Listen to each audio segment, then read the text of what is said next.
Donc aujourd'hui, on va parler d'une méthode qu'on a utilisée pour régler un problème qu'on a eu durant la production dernièrement. Donc notre directrice artistique, Juliette, voulait refaire les boutons de notre expérience. Puis en faisant ça, elle a testé avec des effets. Puis elle a décidé d'utiliser un nœud qu'on appelle le NVIDIA Flow Emitter, qu'on peut retrouver dans notre nœud container de Laura. On l'utilise, entre autres parce que ça permet de générer des particules de façon réaliste. Puis ça fait par exemple de la fumée, ce qui est très très joli comme effet. Le problème, c'est que ça l'utilise la carte graphique euh, avec c'est quand même beaucoup de ressources là-dessus. Puis l'application en tant que telle de Touch Designer est single thread, c'est-à-dire qu'elle utilise simplement un cœur de l'ordinateur, puis elle ne peut pas en utiliser d'autres pour pouvoir faire les calculs. Donc si on veut avoir des 60 images par seconde, il faut que tous les calculs du projet en tant que tel, incluant les nœuds qui sont à l'intérieur de containers comme celui-là, soient faits en un soixantième de seconde. Puis en ajoutant la même technologie sur chaque bouton pour répliquer l'effet qu'elle avait fait, je me suis rendu compte assez rapidement que rendu ici, au quatrième bouton, ça marchait plus. On avait 10 images secondes, c'était horrible et c'était pas passable.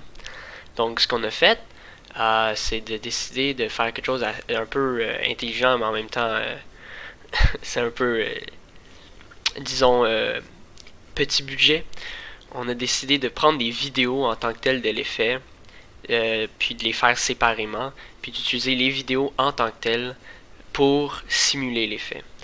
On a rajouté certains nœuds comme un threshold ou un blur, soit un flou, pour pouvoir découper le noir alentour des vidéos comme ils n'étaient pas transparents.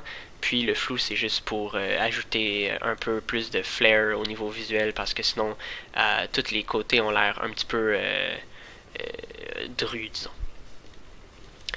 Puis, on a aussi décidé de couper, vu qu'il y a une certaine animation qui joue quand le bouton est activé et donc change d'état avec un bouton poussoir. Puis, c'est là qu'on a eu beaucoup de problèmes parce que au début, il fallait que l'animation joue simplement une fois. Puis on savait pas comment faire disparaître le bouton après ça parce que il fallait absolument qu'il disparaisse pour que le prochain embarque.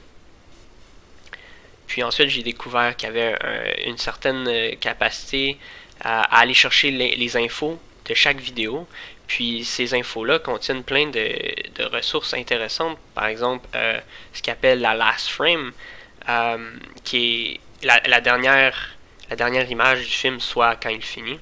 Donc on utilise ça pour pouvoir détecter que l'animation est terminée, puis la rejouer en boucle une deuxième fois si on en a besoin. Donc, par exemple, si quelqu'un appuie sur le bouton, puis active ça, l'animation va jouer, le bouton va disparaître ici, puis avec un peu de code qui a été fait à l'extérieur, va pouvoir revenir à zéro au besoin.